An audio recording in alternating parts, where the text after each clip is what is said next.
Alright, so Nvidia dropped 4% this week while the rest of tech rallied, and suddenly everyone's an expert telling you it's the next Enron or Cisco or whatever disaster comparison gets clicks this month. Look, if you're short on time or just stumbled onto this channel and don't trust some random guy on the internet, fair enough. Here's the brief version of what you need to know. Meta talking to Google about TPU chips doesn't mean Nvidia's losing. It means Meta's spending over $70 billion on AI infrastructure next year and wants a backup supplier. That's it. That's the headline nobody's writing.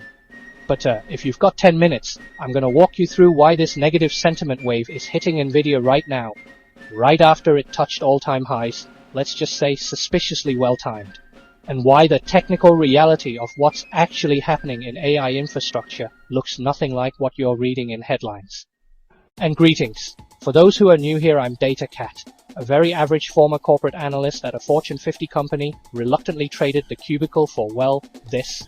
Been doing this channel for about 4 months now, still figuring things out honestly, but one thing I learned as a corporate slave, when everyone suddenly agrees on a narrative, somebody's probably making money off you believing it. So, let's separate signal from noise here. By the way, if you are into this kind of analysis, please smash that like and subscribe button for me. It'd mean a lot to a small channel. Okay, so the story that tanked Nvidia 4%. Meta's in talks with Google to buy billions of dollars worth of TPU chips. That's tensor processing units, Google's custom AI accelerators.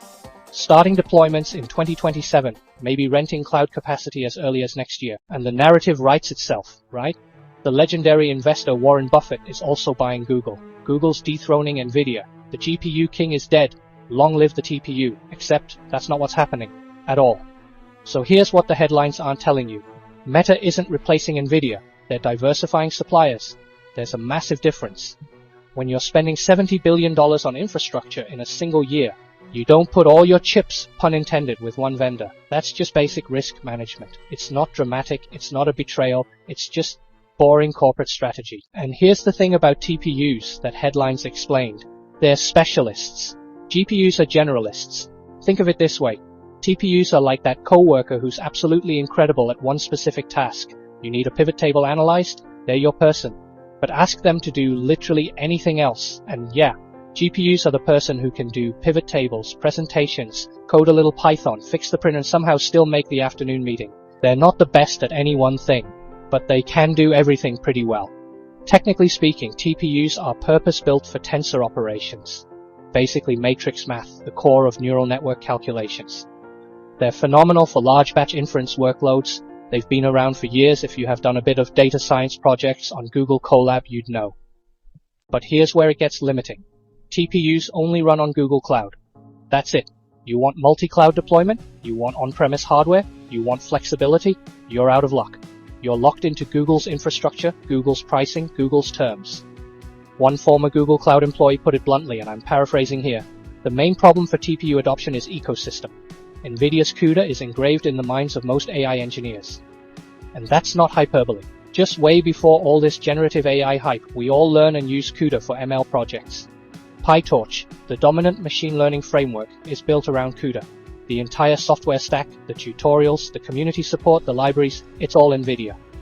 Switching costs are enormous. You're not just swapping hardware, you're rewriting code, retraining teams, rebuilding infrastructure. Another expert said something that stuck with me. With TPUs, once you all relied on TPU and Google says, you know what, now you have to pay 10 times more, then we would be screwed. So why is Meta even considering this? 3 reasons. 1. Advertising workloads. Both Meta and Google run massive recommendation engines and ad targeting systems. TPUs excel at these specific inference tasks.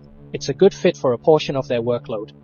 2. Cost optimization. Google claims TPUs deliver up to 4 times better performance per dollar for certain workloads. If that's true, it's a big if, depending on your use case. That's real money at Meta scale. 3. Supply chain diversification. Remember the chip shortage? Remember when everyone realized depending on one supplier for critical infrastructure is not great? Yeah, Meta remembers. But here's what this isn't. This isn't Nvidia losing the AI race. This isn't Google dethroning the GPU king. This is a hyperscaler with unlimited budget buying insurance. TPUs are excellent for specific use cases, particularly inference at hyperscale within Google's walled garden, but they're not replacing GPUs for the broader AI infrastructure build-out. They're a complement, not a substitute. and yet Nvidia drops 4%. Interesting. So let's talk about timing, because in the past few weeks we've seen this wave of negative sentiment hit Nvidia all at once. We got Michael Burry comes out and says, I am not claiming Nvidia is Enron, it is clearly Cisco. Then we had a viral article pop up alleging Nvidia's running a $610 billion fraud scheme with circular financing, written by a self-proclaimed independent researcher who's also CEO of Pet Express Sri Lanka. Not making that up. NPR runs a piece. Here's why concerns about an AI bubble are bigger than ever. Morgan Stanley's Lisa Shallett warns of a Cisco moment within 24 months. All of this right as Nvidia reports another blowout quarter with exceptional revenue growth. Right as the stock hits all-time highs. Right as the rest of tech is recovering from rate cut uncertainty and AI bubble concerns. The timing is, let's say, convenient. Now look, I'm not a conspiracy theorist. I'm not saying there's some shadowy cabal coordinating hit pieces. But I am saying, when negative narratives cluster around a stock at all-time highs, you should ask yourself who benefits from that narrative. Short sellers benefit, competitors benefit, media outlets benefit from clicks, and some investors genuinely believe it's overvalued and are positioning accordingly. But let's actually examine these comparisons, because they're being thrown around like facts when they're not. The Enron comparison is basically fraud allegations. The viral article claims Nvidia's doing circular financing, investing in AI startups who then buy Nvidia chips, inflating revenue artificially. Nvidia issued a memo directly rebutting this. Their strategic investments represent a small fraction of revenue. AI startups raise capital predominantly from outside investors, venture capital, sovereign wealth funds, actual money from actual sources. Nvidia's not extending credit to customers, they're making equity investments. That's a fundamentally different risk profile. The article also claims customers are depreciating GPUs over 4 to 6 years when they should be obsolete faster. But here's reality. A100s, released in 2020, are still running at high utilization in data centers today. These chips have real longevity. The depreciation schedules match actual usage. Is Nvidia Enron? No. Enron was accounting fraud. Nvidia's revenue is real cash from real customers. This comparison is inflammatory clickbait. The Cisco comparison is more nuanced and honestly more interesting.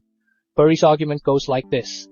Cisco sold hardware for a telecom build-out in the late 90s based on the assumption that internet traffic doubles every 100 days. Telecom companies borrowed billions, bought Cisco equipment, laid fiber optic cable everywhere. Then demand didn't materialize. Less than 5% of fiber capacity was ever operational. Cisco crashed 80%. So is Nvidia the same? Are we building AI infrastructure for demand that won't materialize? Here's what's different. Cisco's customers in 2000 were Pets.com, eToys.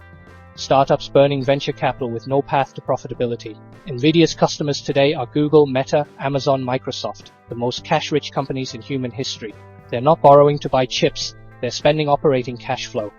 Cisco's revenue was often vendor financed. They'd lend money to customers to buy Cisco equipment. Nvidia's not doing that. These are actual cash payments from profitable companies. Cisco's demand was speculative, eyeballs and clicks with no revenue model. AI demand is measurable. These companies are running production workloads, search ranking, recommendation engines, fraud detection, autonomous vehicles. This isn't speculation. It's deployed technology generating economic value. And Nvidia's market position is different. Cisco faced emerging competitors. Nvidia has 80, almost 90% market share and is years ahead technologically. The moat is real. Now, does that mean Nvidia can't crash? No. Does it mean the valuation is justified? That's a separate question. But is this the same as Cisco in 2000? No. The comparison sounds smart, but ignores crucial differences. Okay, so the real question underneath all this. Is AI a bubble like the internet was? And here's where I'm going to diverge from the bears for now. The internet bubble was about future demand that never materialized. Companies were valued on eyeballs and clicks with no path to revenue. Pets.com spent millions on a Super Bowl ad and went bankrupt 9 months later. AI is already generating real economic value. You've been using AI for years without calling it that. Netflix recommendations that keep you watching. Google search ranking that actually finds what you need. Fraud detection at your bank that stops your card getting stolen. Voice assistants that, sometimes work. Autonomous vehicle development that's literally driving people around San Francisco right now. Drug discovery solved protein folding, a 50-year-old problem. Manufacturing optimization saving companies millions. The difference now is that generative AI, which is ChatGPT, those large language models, created a visible consumer-facing story that captured public imagination. But the underlying AI infrastructure build-out serves far more than chatbots. And here's an angle the bubble callers miss. This isn't just American hyperscaler capex. This is a global arms race. China's racing to achieve AI self-sufficiency despite chip restrictions. Europe's investing billions to avoid AI dependency. Middle Eastern sovereign wealth funds are building AI infrastructure. Every major nation views AI capability as a matter of national security. If Nvidia were actually Enron, or even Cisco, the implications would be catastrophic, not just for tech stocks, but for global economic and military competitiveness. Do you think the US government is going to let that happen? The strategic importance of AI chips is why export controls exist in the first place. And while everyone's debating whether ChatGPT will replace their job, the real AI revolution is happening in physical AI, autonomous vehicles, Tesla full self-driving, Waymo, robotaxis operating commercially, robotics, warehouse automation, manufacturing, humanoid robots in development, drug discovery, AI designing molecules predicting protein structures, scientific computing, climate modeling, materials science, fusion energy research. These applications require more compute, not less, and they're not speculative. They're already deployed or in advanced development. So is this a bubble comparable to the internet bubble? No. Real customers with real cash are buying Nvidia products. AI applications already exist and generate economic value. Global strategic importance means governments have skin in the game. The technology works. Unlike many dot-com promises, AI demonstrably improves productivity.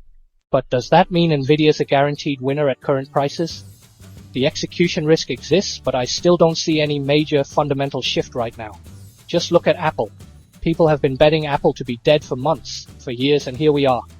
So what should you do? Don't panic sell based on headlines. The Meta-Google TPU story is diversification, not displacement. The Enron comparisons don't hold up. The Cisco comparison is more thoughtful, but ignores crucial differences in customer quality and demand visibility. But also, don't blindly hold or believe a random guy on the internet. Do your own analysis. The negative sentiment cluster arriving right as Nvidia hits new highs should make you curious, not compliant. Ask yourself, who benefits from this narrative? The AI revolution is real. The infrastructure build-out is happening. Whether Nvidia captures all of that value at current prices is a separate question from whether the whole thing is a fraud or a bubble. Look, I spent years in corporate finance watching narratives get manufactured. Sometimes they're right, sometimes they're positioning, and sometimes they're just noise. What I know is this: when everyone suddenly agrees on something in markets, somebody's making money off that consensus. Maybe it's the bears this time, maybe it's the bulls, but you should at least understand what you're buying or selling before you do it. Anyway, that's my take. I'm still figuring this whole YouTube thing out, so if this was helpful, let me know. Hit that like and subscribe button so that my cat would stop judging me for why I'm not out for work right now. And if you think I'm completely wrong, also let me know.